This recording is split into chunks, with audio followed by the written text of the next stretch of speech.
बिहार में जब से बीजेपी का सूपड़ा साफ हुआ है, तब से लगातार एक बार फिर से वापसी को लेकर बीजेपी हर एक तैयारियों में जुटी हुई है। नमस्कार, मैं श्वेता और आप देख रहे हैं न्यूज़ फाउंडेशन। बिहार में एक साल पहले एनडीए की सरकार थी और ये सरकार जब बनी थी तो ऐसा लग रहा था कि अब मुख्यमंत्री नीतीश कुमार बीजेपी का साथ छोड़कर कहीं नहीं जाएंगे।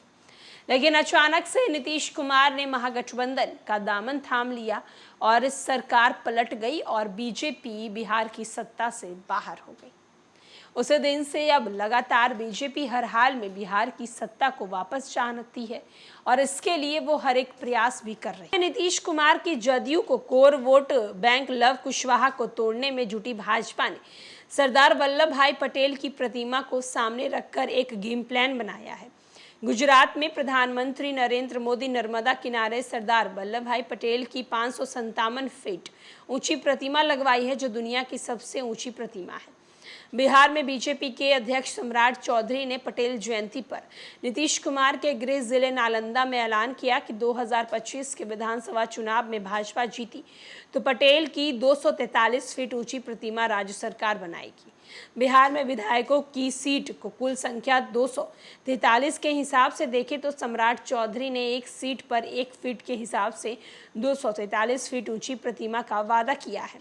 कांग्रेस नेता और भारत के पहले उप प्रधानमंत्री और गृह मंत्री रहे सरदार पटेल के कामों को केंद्र सरकार बनने के बाद से भाजपा के आक्रामक तरीके से सामने लाकर भुनाने की कोशिश की है। पटेल जयंती पर सम्राट चौधरी ने कहा कि अगर पटेल प्रधानमंत्री होते तो ना विभाजन होता, ना ही पाकिस्तान और ना बांग्लादेश बनता। उन्होंने कहा कि मुख्यमंत्री नीतीश कुमार लवकुश की बात होने से पेट में दर्द होने लगता है। चौधरी ने कहा है कि प्रधानमंत्री नरेंद्र मोदी ने पटेल की याद में गुजरात में सबसे ऊंची स्टैचू ऑफ यूनिटी बनवाई है। मैं वादा करता हूं कि 2025 में अगर बीजेपी की सरकार बनी तो नालंदा जिले में पटेल की 243 फीट ऊंची प्रतिमा लगाई जाएगी। कुर्मी बहुल नालंदा के प्रदेश बीजेपी अध्यक्ष सम्राट चौधरी का ये वादा बीजेपी के उस गेम प्लान का हिस्सा है जिसके तहत नीतीश कुर्मी और धानुक वोट को अपनी तरफ खींचना चाहती है। नीतीश को चुनाव में लवकुश समाज का नेता माना जाता है, जिसमें कुर्मी, कोयरी और धानुक जाति गिनी जाती है। जाति गणना कुशवाहा की आबादी 4.21%, कुर्मी की आबादी 2.87% और धानुक की आबादी 2.13% निकली है। कुशवाहा नेता सम्राट चौधरी को प्रदेश अध्यक्ष और आरएलजी नेता उपेंद्र कुशवाहा को एनडीए से लाकर बीजेपी को लगता है कि उसने नीतीश के वोट बैंक को तगड़ी चोट लगा दी है। निशाने पर कुर्मी और धानुक वोट है। बीजेपी की रणनीति में कुर्मी और धानुक वोटर भी तोड़कर नीतीश की पूरी तरह से कमजोर किए जाएं। इसी मकसद में नीतीश कुमार 2 नवंबर को पूर्व केंद्रीय मंत्री आरसीपी सिंह को बीजेपी में लाया गया।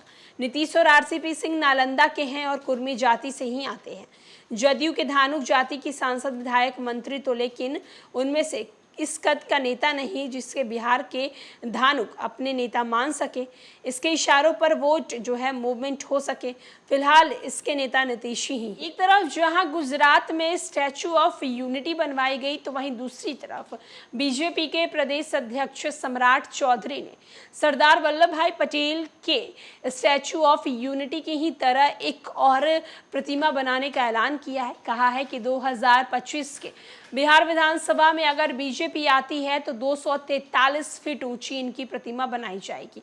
यानी कि अगर हिसाब लगाया जाए तो एक सीट पर 1 फीट, क्योंकि विधानसभा की अगर सीटों की बात करें तो 243 सीट है। और ऐसे में अब सम्राट चौधरी ने मुख्यमंत्री नीतीश कुमार के गृह जिले नालंदा में जाकर ये बड़ा ऐलान किया है। फिलहाल के लिए इस खबर में इतना ही। तमाम बड़ी खबरों के लिए देखते रहे न्यूज़ फाउंडेशन।